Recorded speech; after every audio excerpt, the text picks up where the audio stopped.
به نام آنکه هستی نام از او یافت، فلک جنبش زمین آرام از او یافت. خدایی که آفرینش در سجودش، گواهی مطلق آمد بر وجودش.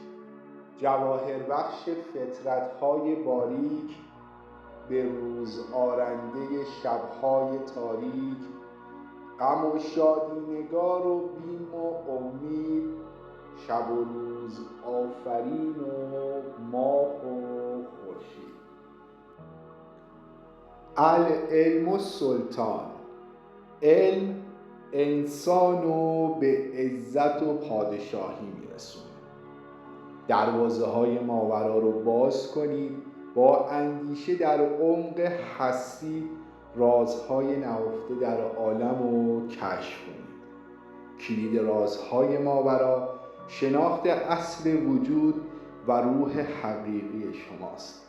انسان روحی است به گستره این عالم بی انتهای الهی. این روح انسانی در 3 مرتبه وجود یافته.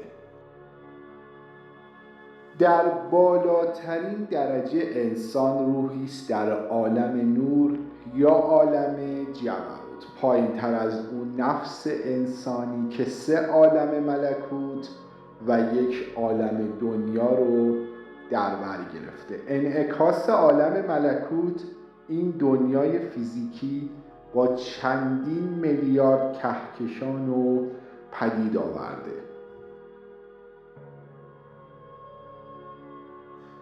با ایمان به حقیقت درون دروازه های ماورا رو باز کنید و به عالم ملکوت سفر کنید. از تمدن‌های فوق پیشرفته و شکوفایی‌های عالم ملکوت الهام بگیرید، به این دنیای فیزیکی برگردید تا جهان فیزیک رو به شکلی دیگر بسازید.